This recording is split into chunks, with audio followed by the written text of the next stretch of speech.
Pai do Senhor, irmãos, aqui estamos novamente para fazer a escola dominical. Como os irmãos sabem, diante desse acontecimento, não é possível fazer a escola presencial e, como no ano passado, a gente já fez por vídeo. E a gente tinha parado, mas novamente com essa agravou-se a situação e a gente não pode fazer parte dos trabalhos na igreja e nós vamos fazer a escola dominical. Nós temos hoje recursos para a gente fazer o nosso trabalho em casa mesmo, e os irmãos, cada qual nas suas casas, vão ouvir a revista da escola dominical, vamos estudar, vamos comentar alguma coisa, e os irmãos poderão acompanhar, poderão assistir no horário de sempre, que é 9 horas, mas nós vamos postar e vai ficar gravada essa escola e você pode assistir qualquer dia na sua casa, já que novamente estamos passando e vamos passar ainda mais 2 semanas de lockdown, todo mundo em casa, né? Aliás, alguns, eu não. Eu vou, enquanto os outros folgam, eu sempre tenho que trabalhar, mas é a vontade de Deus. Então, vamos hoje recomeçar novamente o nosso trabalho.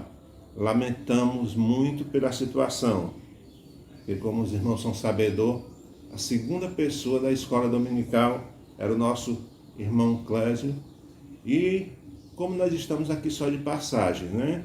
Ele passou e voltou para junto do Pai, aonde irá morar eternamente. E nos deixou sem resposta, nos deixou assim, de certa forma, que a gente procura até acreditar no que está acontecendo, mas parece mais que a gente está sonhando diante da situação. Mas tudo seja a vontade de Deus também. O irmão Clésio e a irmã Ana, e a irmã Maria Timbó, e outros irmãos que Deus levou para morar com ele, né? Essas pessoas nós conhecemos muito bem, que são pessoas dedicadas na casa de Deus e que com certeza eles irão receber a recompensa dada por Deus. Que Deus possa nos abençoar e vamos continuar orando pelos que estão sadios, orando pelos que estão doentes e orando pelas famílias que tiveram que passar por essa separação tão séria, né? Mas que Deus possa abençoar cada um. Deus é dono de tudo. Inclusive, vamos fazer logo uma oração para que Deus possa abençoar, né? Senhor Deus, te agradecemos por tudo, por mais um dia que Tu nos deste. Pai, nós pedimos a Tua bênção para cada um dos Teus servos, meu Pai. Neste momento nós clamamos por aqueles que estão enfermos, que eles possam, meu Pai, ser curados se for a Tua vontade. Meu Pai, e aqueles que estão sadios, que possam se livrar, meu Pai, desse mal tão terrível que está atacando a humanidade. Pai, também pedimos por aquelas pessoas que perderam seus entes queridos, Pai, que estão passando por uma situação muito difícil, familiares, amigos, que estão passando por uma situação difícil por ter tido que passar por essa separação. Pai, nós pedimos no nome do Teu amado Filho, ajuda poderosamente a cada um e abençoa que possamos entender, meu Pai, que nós somos servos Seu e aquilo que acontece na nossa vida é segundo a Tua vontade. E sabemos que tudo que acontece está nos Seus planos. Pai, é no nome do Teu amado Filho que eu te peço. E também te peço por essa aula, meu Pai, que agora nós vamos transmitir. Que possa servir de alimento espiritual para as pessoas que irão ouvir, meu Pai. Ajuda poderosamente, dá vitória. Deus de misericórdia, é no nome do Teu amado Filho que eu te peço e já te agradeço. Amém. Glória a Deus. Louvado seja o nome do nosso Senhor e Salvador Jesus Cristo. Hoje nós vamos estudar a lição de número 11, a revista. Para quem tem a revista, é essa revista aqui, né? Lição bíblica, é o verdadeiro pentecostalismo. Acho que os irmãos todos compraram a revista e aqueles que não tiveram, não têm a revista, que possam também acompanhar a lição bíblica dominical. Vamos começar a lição de número 11. E lição de número 11, que tem como o textual, aliás, que tem como título compromissados com a evangelização. Hoje nós vamos falar de evangelização. Tá difícil da gente evangelizar pessoalmente, né? Mas Deus nos deu um meio que a gente pode evangelizar sem ser pessoalmente. Podemos evangelizar em casa. Temos vários meios de evangelizar. Agora, que uma coisa nós temos que fazer é evangelizar mesmo, porque é um compromisso nosso. Vamos ver aqui o textual. Porque Deus, glória a Deus, louvado seja o nome do Senhor, porque não me envergonho do Evangelho de Cristo, pois é poder de Deus para a salvação de todo aquele que crê, primeiro do judeu e também do grego. Não me envergonho do Evangelho. Não podemos nos envergonhar do Evangelho, porque é honra, é glória, é glorioso a gente anunciar a palavra de um Deus tão poderoso como o nosso, né? Verdade prática. Verdade prática. Vamos ver aqui que nós estamos com um problema de claridade, né? Não tá muito boa a claridade, mas nós vamos já resolver. Mas vai dar certo, em nome de Jesus. Glória a Deus, louvado seja o nosso Deus. Pronto, vai dar certo, irmão. Então, a nossa responsabilidade para a salvação de todos os seres humanos, mediante o Evangelho de nosso Senhor, e Jesus Cristo nos torna servo de todos. Vamos ver a leitura bíblica em classe. A leitura bíblica em classe, que se encontra no livro de Marcos 16, 14 a 20. Finalmente apareceu aos 11. Estando eles assentados juntamente, e lançou-lhes,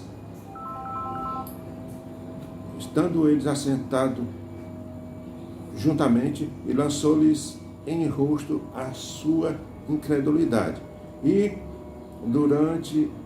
dureza de coração, por não haverem crido nos que o tinha visto já ressuscitado. Disse-lhe: ide por todo o mundo, pregai o Evangelho a toda criatura. Quem crer e for batizado será salvo, mas quem não crer será condenado. E estes sinais seguirão aos que creem. Em meu nome expulsarão demônio, falarão novas línguas, pegarão na serpente, e se beberes alguma coisa mortífera, não lhes fará dano algum.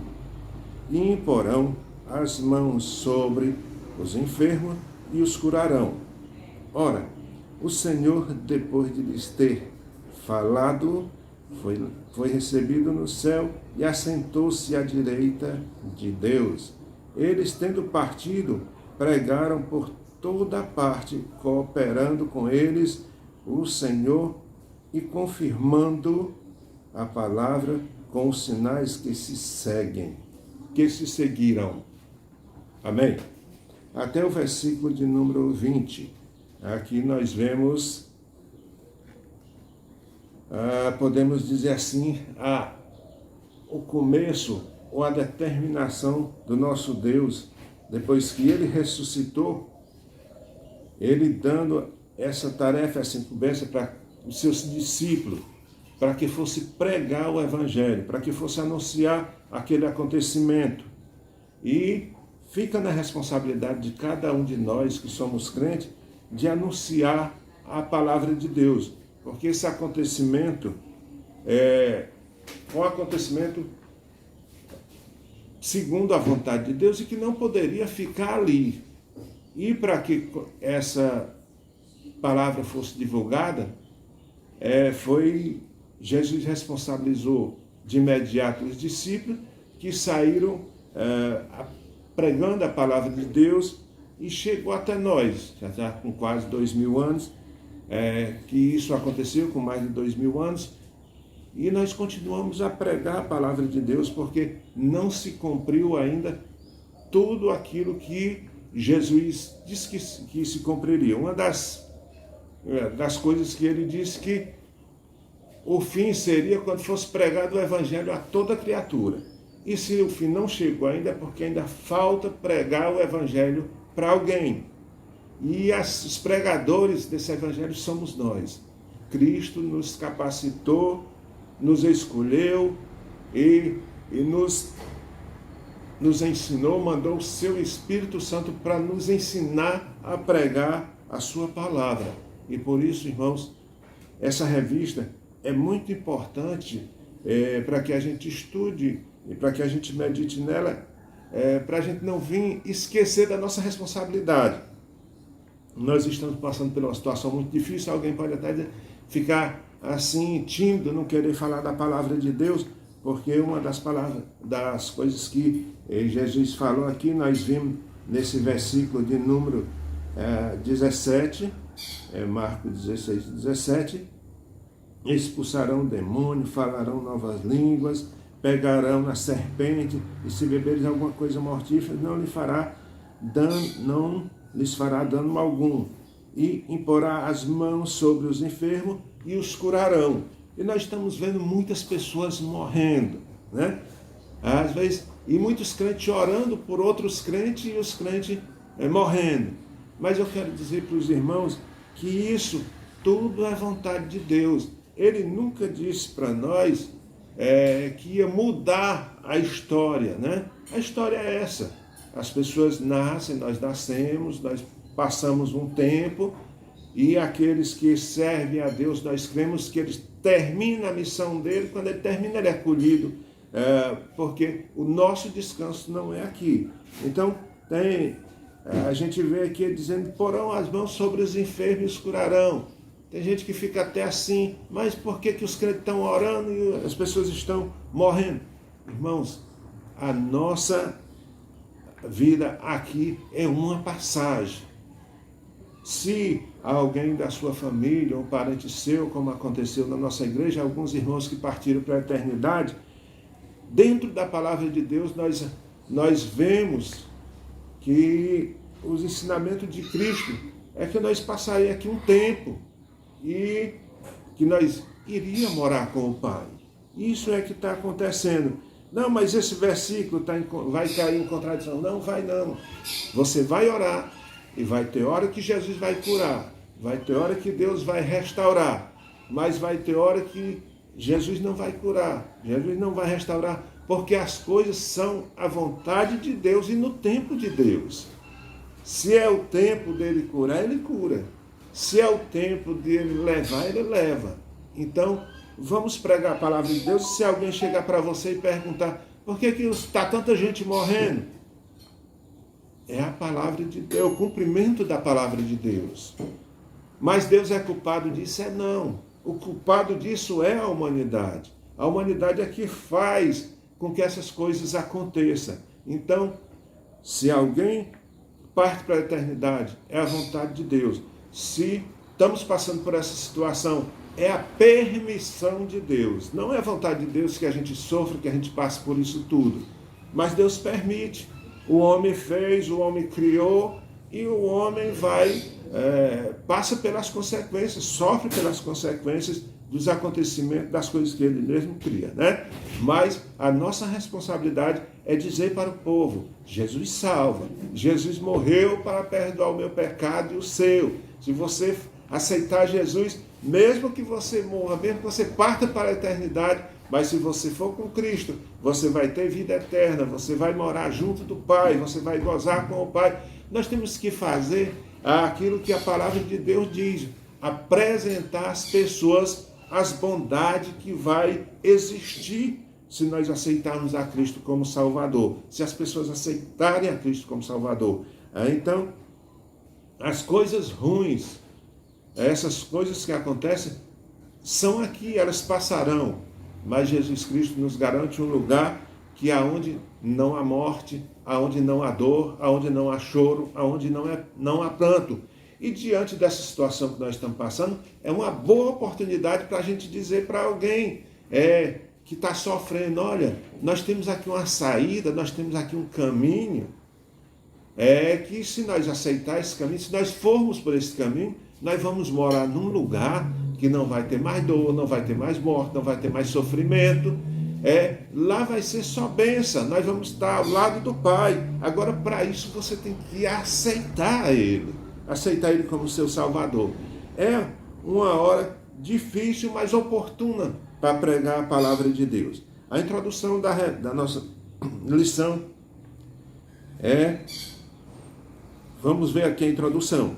O reino de Deus cresce à medida que os pecadores vão se convertendo ao Senhor Jesus. A igreja é a única agência do reino de Deus escolhido pelo Senhor Jesus para levar a mensagem do Evangelho e ao mundo que perece por causa do pecado. Com isso, nós estamos dando continuidade ao trabalho que Jesus começou. Isso aponta para a importância da evangelização e da obra missionária. Né? A igreja é a única agência responsável para levar esta mensagem, a mensagem de salvação, a mensagem de libertação, a mensagem de perdão. O homem peca, o homem está distanciado de Deus, mas Cristo, Ele morreu para perdoar os nossos pecados, para que nós pudéssemos ter a liberdade de chegar diante de Deus. A evangelização como prioridade. A evangelização como prioridade. O Evangelho não é uma mensagem alternativa. Trata-se de uma questão de vida ou morte. Vida para os que recebem a Jesus como seu Salvador e morte aos que rejeitam. A divulgação das boas novas de Cristo é tarefa de todos nós. É tarefa de nós que aceitamos a Cristo. Nós aceitamos a Cristo porque nós enxergamos algo importante, algo especial. E que esse algo importante, esse algo tão especial, não é para ficar só para nós, é para que a gente passe para as outras pessoas também, passe para a nossa família, para os nossos amigos, para os nossos inimigos, para todos que estiverem na nossa frente. A palavra de Deus, nós vemos aqui no versículo 15, que diz, e disse-lhes, ide por todo o mundo e pregai o evangelho a toda criatura. Nós temos que pregar o evangelho a toda criatura. Há pessoas que a gente até pensa de desistir, né? Mas não podemos, porque é a ordem do Senhor, pregar a toda criatura. O evangelho, essa palavra vem de duas palavras gregas, eu, advérbio, e bem, e angelia, que significa mensagem, notícias novas. Assim, a palavra evangelion quer dizer boas novas, boas notícias, notícias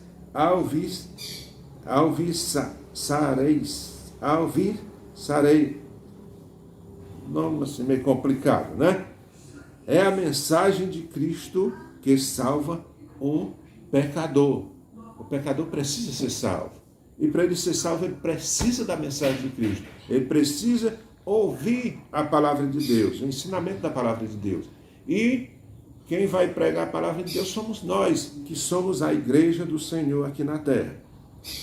É o meio que Deus usa para a salvação de todo aquele que crê.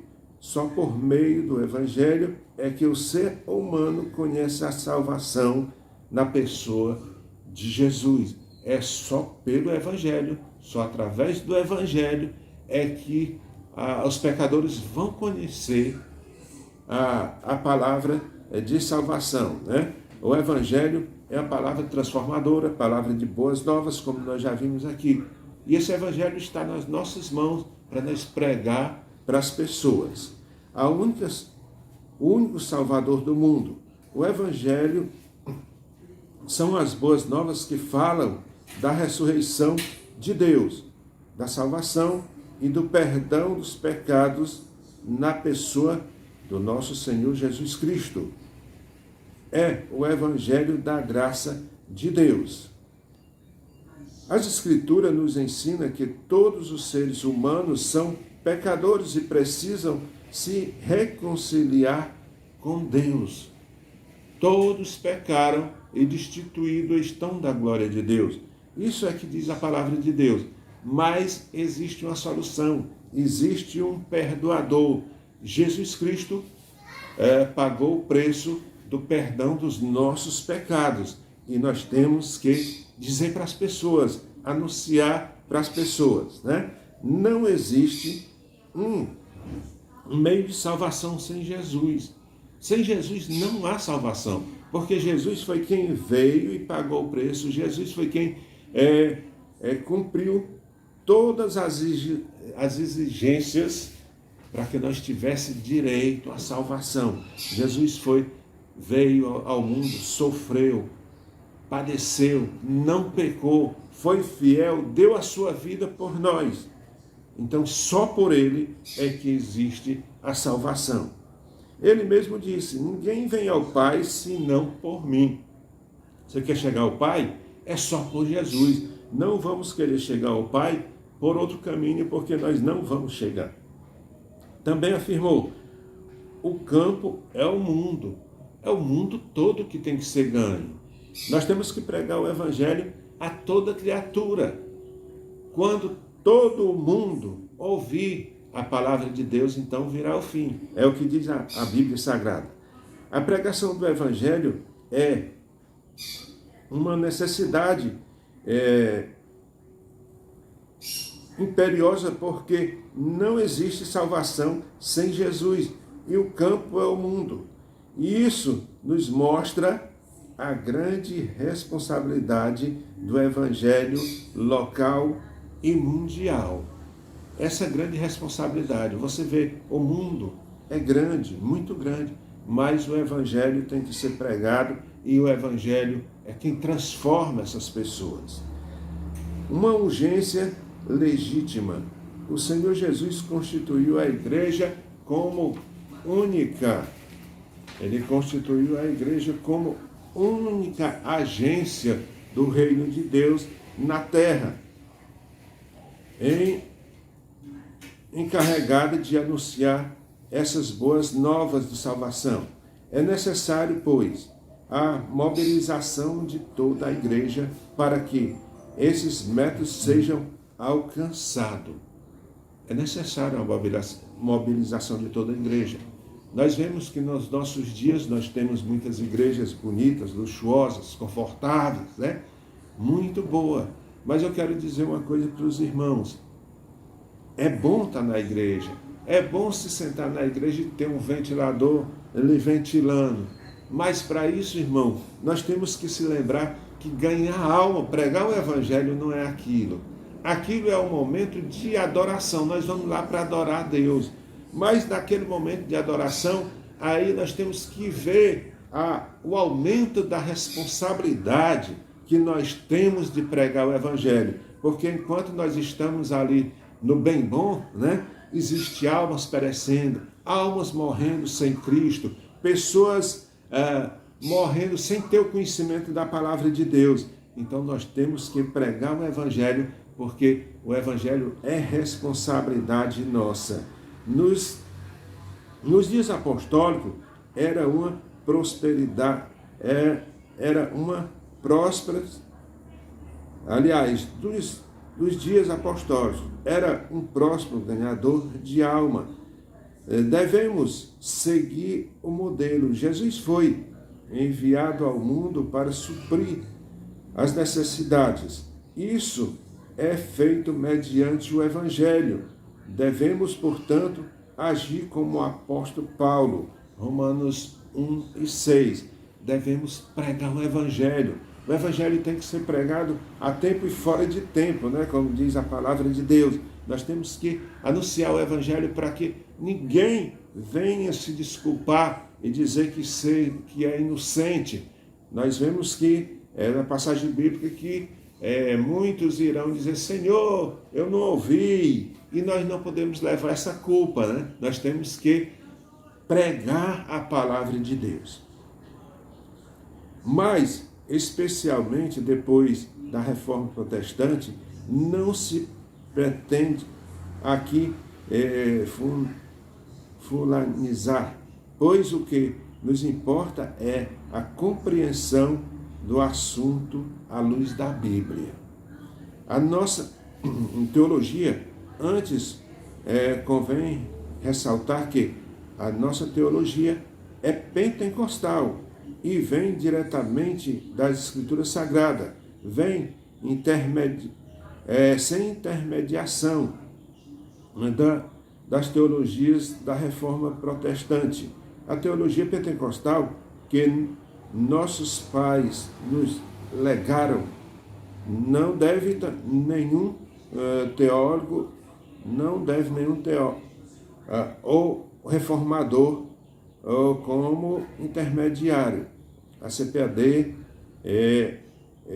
vem publicando em vários volumes e coleções de todas as revistas da Escola Bíblica Dominical, publicações desde 1930, em nenhuma delas há citação de teologia aos reformadores, porém ensina esclarecer, ilustrar ou embasar uma interpretação bíblica.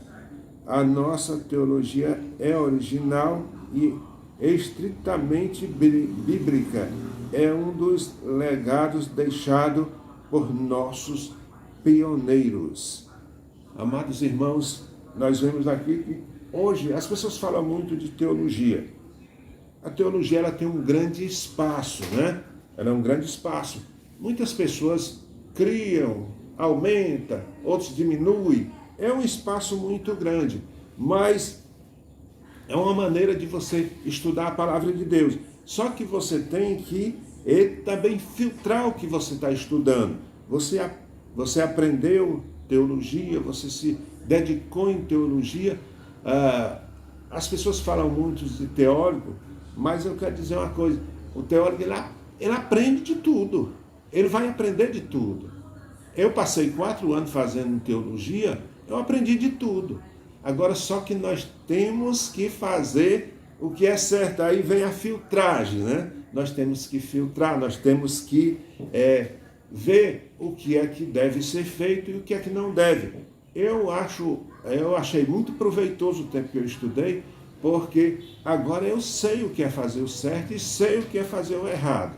Então, é bom que a gente tenha conhecimento das coisas, quando elas devem ser feitas e quando elas não devem ser feitas, porque existe muita criatividade humana, existe muitos incentivo humano, existe muito emocionalismo, existe muitas coisas que muitas vezes, em vez de levar o homem a Deus, faz atrapalhar. Mas nós temos que ter a nossa teologia baseada e limitada dentro da Bíblia Sagrada.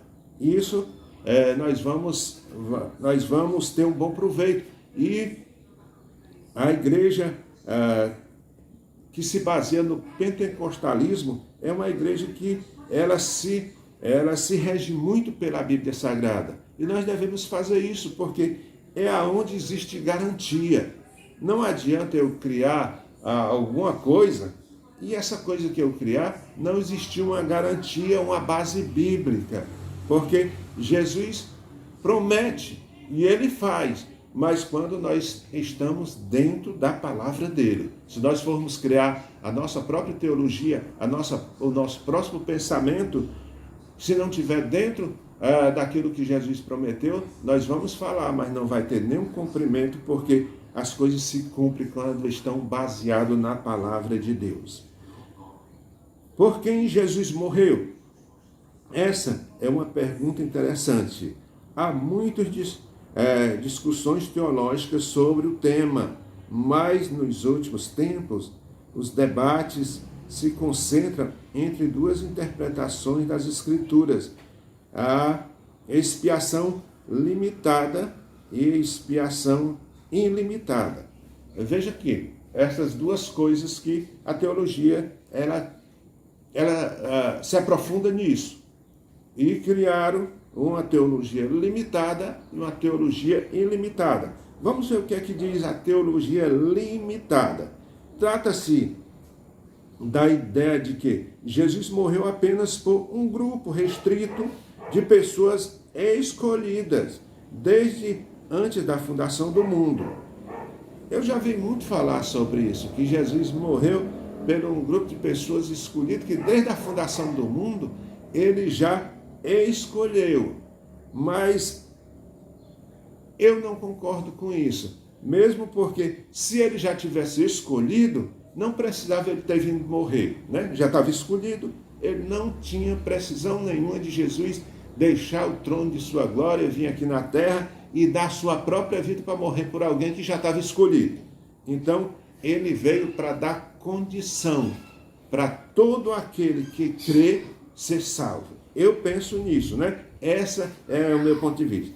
Tal pensamento vem de uma visão teológica, a nosso ver, equivocada e baseada numa exegese ruim, como acontece numa interpretação forçada de 1 Timóteo 2 e 4, que afirma querer Deus que todos os homens se salvem e venham ao conhecimento da verdade. Os teólogos defendem desta teoria. Então conclui que se trata de todos os homens crentes. Rejeitamos essa linhagem de interpretação. Esse é um dos exemplos entre outras passagens bíblicas que eles interpretam de modo a ajustarem a sua teologia. Pois é, o que eu acabei de falar. Jesus não precisava ter morrido se ele já sabia, se já estavam tudo escolhido. Então, eu creio na escolha que o homem se salva pela misericórdia de Deus, mas nós vemos na palavra de Deus que é mediante a nossa fé, pela sua misericórdia, nós somos salvos, né? Então, você pregando o evangelho, você evangelizando por aí, você vai encontrar pessoas que vão trazer isso para você. Mas preste atenção, Jesus não morreu, segundo o ensinamento da Bíblia Sagrada, Jesus não morreu já para salvar um grupo de pessoas. Não, já tem aquele grupo que está salvo, eu vou morrer por ele. Não precisava ele ter vindo, né? Então vamos ver aqui, expiação ilimitada. Vamos ver agora, ilimitada. Isso significa que o Senhor Jesus morreu por toda a humanidade. Então todo mundo vai se salvar? Não. Agora tem uma coisa também que Jesus disse, é todo aquele que crê, né? Todo aquele que crê na palavra dele, todo que aceitar. Se não crer, se não aceitar, Jesus não vai salvar, porque ele deu o livre-arbítrio de escolha.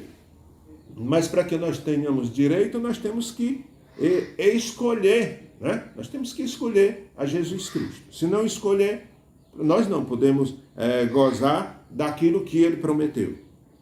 Esse ensino recebemos de nossos pais, os quais usaram a Bíblia como fundamento dessa doutrina. Jesus é o Salvador do mundo. João 4 e 42. Testifiquemos que o Pai enviou seu Filho para salvar o mundo. Jesus veio para salvar o mundo. 1 João 4, 14. E não somente algumas pessoas. A expiação foi realizada em favor do mundo inteiro. Do mundo inteiro. E ele é a propiciação pelos nossos pecados, e não somente pelos nossos, mas também pelos de todo o mundo. 1 João 2,2. Por isso que Jesus mandou pregar no mundo inteiro a toda criatura, no versículo 16, que nós já lemos, É erro teológico afirmar que a expiação é limitada. Não é limitada, né? Jesus morreu para todos os pecadores. Isso é a missão de Jesus. Ele morreu para todos os pecadores. A evangelização, vamos aqui para o terceiro ponto, evangelização local e transcultural. No Novo Testamento nos mostra que o evangelismo e missões são tarefas propícias da igreja. O livro de Atos destaca a obra missionária, registra as missões por todos os ângulos e mostra todas as possíveis atividades de um missionário. Atos ressalta ainda o poder do Espírito Santo e a obra da evangelização e as viagens missionárias do apóstolo Paulo. Nós vemos o apóstolo Paulo pregando, em Atos dos Apóstolos, pregando o evangelho. O tempo é pouco, nós não podemos estender tanto, mas eu quero já recomendar para vocês, se alguém não tem o hábito ainda, ou se já tem, vamos ler o livro de Atos dos Apóstolos, que ele vai nos ajudar muito nessa parte de evangelização. E tomando como exemplo o apóstolo Paulo, e nós vamos ver muito da evangelização na época do apóstolo Paulo.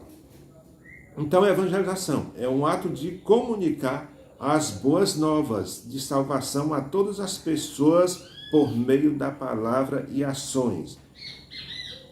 É com palavras que nós anunciamos a palavra de Deus e com ações também.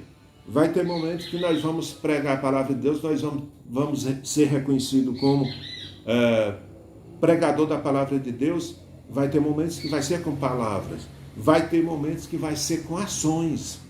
Quantas vezes você faz uma ação porque aí você vai ser reconhecido como servo de Deus por causa da ação. A ação não é o suficiente para salvar o homem, mas a ação é um testemunho daquele que é salvo, né? Quando você faz o bem a alguém, você não está fazendo o bem para se salvar, não. Você está fazendo o bem porque você é salvo, né? E o que Jesus Cristo fez? Nos mandou que fôssemos também. Isso significa testemunhar com ousadia a ressurreição de Jesus pelo poder do Espírito Santo. Geralmente é uma ação acompanhada das obras sociais. Essas coisas são características da autêntica igreja cristã. A visão dos pentecostais clássicos, desde o avivamento na rua Azusa, era evangelística e missionária. Até se pensava o princípio que o dom de língua era para pregar aos pagãos ao redor do mundo. Mas até se pensou nisso, nos diz a revista, quando as pessoas ali na Vila Azusa, que os irmãos devem ser conhecedor, que houve uma grande manifestação do Espírito Santo, houve muitas pessoas falando em línguas, e houve um pensamento que aquelas pessoas que falavam em língua é porque eles deveriam pregar em outras cidades, em outras nações, e usar a linguagem das pessoas, usar aquela linguagem que eles viram ali na Avenida Azusa.